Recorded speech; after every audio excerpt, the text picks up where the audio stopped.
வணக்கம். இன்னைக்கு நாம ஒரு தொகுதியோட அரசியல் களத்தை புள்ளி விவரங்களுக்கு பின்னாடி இருக்கிற மக்களின் குரலா பார்க்க போறோம். நாம எடுத்துக்கிற தொகுதி சென்னையோட பரபரப்பான விருகம்பாக்கம். இங்க மக்களின் விரக்தி எப்படி ஒரு தேர்தல் முடிவா மாறுச்சுன்னு ஆழமா அலசுவோம் வாங்க. சரி, நம்மளோட ஆய்வு பயணம் எப்படி இருக்க போகுதுன்னா, முதல்ல விருகம்பாக்கம் மண்ணையும் மக்களையும் புரிஞ்சுக்க போறோம். அப்புறம் தேர்தல் தீர்ப்பு சொல்ற உண்மையான செய்தி என்னன்னு பார்ப்போம். நிர்வாகத்துல என்னென்ன இடைவெளிகள் இருக்குன்னு ஆராய்ந்து ஒரு புதிய தொடக்கத்துக்கான செயல் திட்டத்தை பார்ப்போம். கடைசியா மிக முக்கியமா இழந்த நம்பிக்கையை எப்படி திரும்ப கட்டுறதுன்னு பேசுவோம்.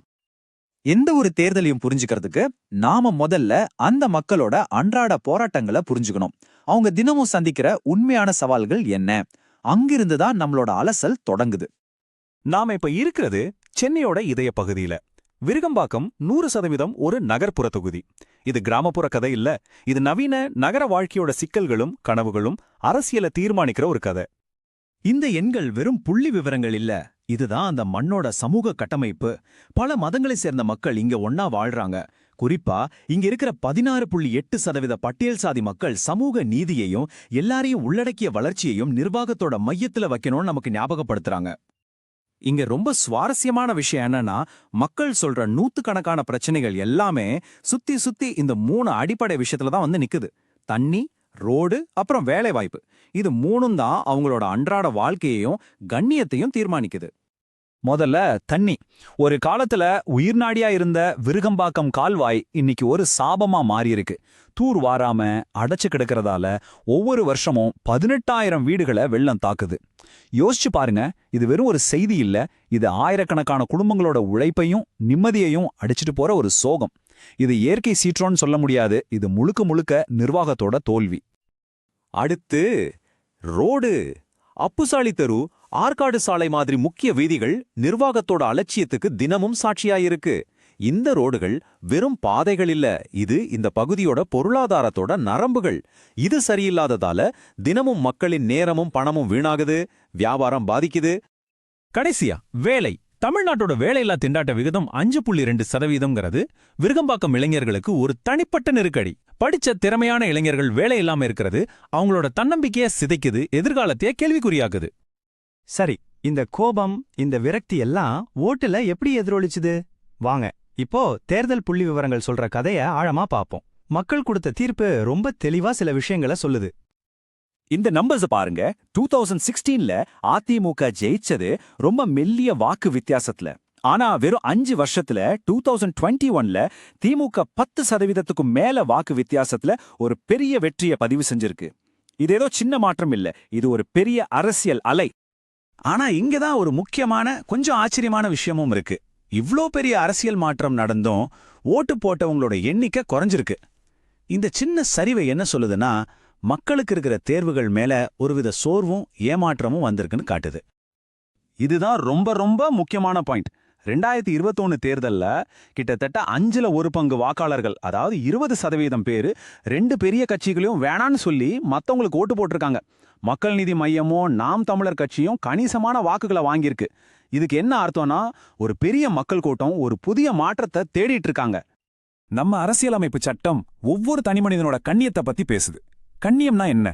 வருஷா வருஷம் உங்க வீடு வெள்ளத்துல மூழ்கும்போது, உங்க உழைப்புல வாங்கின பொருட்கள் எல்லாம் வீணாகும்போது அங்க கண்ணியம் எங்க இருக்கு? அடிப்படை வசதிகளை செஞ்சு தராதது வெறும் நிர்வாக பிரச்சனை இல்ல, இது நம்ம அரசியலமைப்போட அடிப்படையே கேள்வி கேட்கிற ஒரு விஷயம். அப்போ இந்த பெரிய மாற்றம் ஏன் நடந்துச்சு? இந்த நிர்வாக இடைவெளிக்கு உண்மையான மூல காரணங்கள் என்ன? வாங்க அத இப்போ விலாவாரியா பார்ப்போம். பதவியில இருந்தவங்களோட செயல்பாடுகளை பார்த்தா விஷயம் ரொம்ப தெளிவா புரியுது. நலத்திட்டங்கள் ஓரளவு மக்களை சேர்ந்திருந்தாலும் ரோடு, தண்ணி மாதிரி மிக முக்கியமான உள்கட்டமைப்பு வசதிகளை சுத்தமா கண்டுக்கல.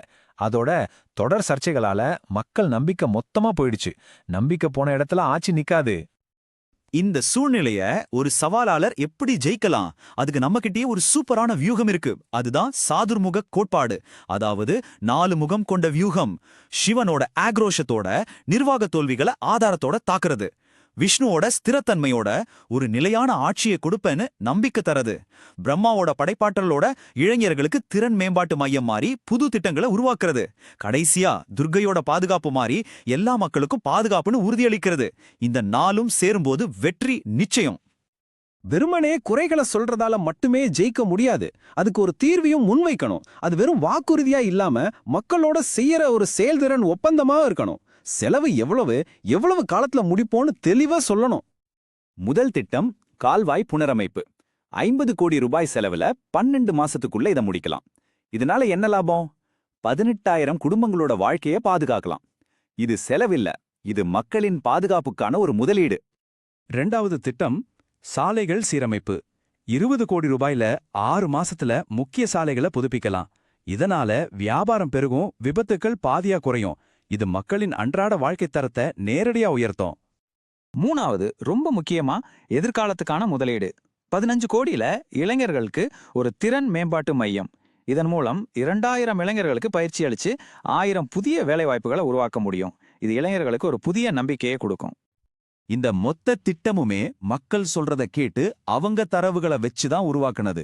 இங்க நாம ரொம்ப கவனமா இருக்கணும். மக்களோட தகவல்களை அவங்க அனுமதியோட தான் நாம வாங்கணும். எதுக்காக வாங்குறோமோ அதுக்கு மட்டும்தான் பயன்படுத்தணும். இது நம்மளோட இந்திய தரவு பாதுகாப்பு மற்றும் தனியுரிமை சட்டத்தோட அடிப்படை. நம்பிக்கையை உடைக்க இல்ல, நம்பிக்கையை உருவாக்கத்தான் தரவுகள் பயன்படணும். சரி, திட்டமெல்லாம் போட்டாச்சு. ஆனா எல்லாத்தையும் விட பெரிய கேள்வி இதுதான். உடைஞ்சு போன நம்பிக்கைய எப்படி திரும்பவும் கட்டுறது? இத பத்தி கொஞ்சம் யோசிப்போம். வருஷக்கணக்கா ஏமாற்றத்துல இருக்கிற மக்களுக்கும் ஒரு தலைவருக்கும் இடையில அந்த புனிதமான உறவை எப்படி சரி செய்ய முடியும்? வெறும் வார்த்தைகள் போதுமா? நிச்சயமா இல்ல. இதுக்கான பதில் ரொம்ப எளிமையானது. நம்பிக்கைங்கிறது வெறும் வார்த்தைகள்ல வராது, அது செயல்ல தான் வரும். வெளிப்படையான மக்களுக்கு பதில் சொல்ற ஒரு நிர்வாகம் மூலமா தான் நம்பிக்கையை கொஞ்சம் கொஞ்சமா திரும்ப கட்ட முடியும். இதுதான் உண்மையான மக்கள் சேவை. If you want to become a people-centric leader and uplift your constituency, get in touch with blueprintstrategies.ai at mgr@blueprintstrategies.ai or call 080-420-41602. Purpose beyond politics.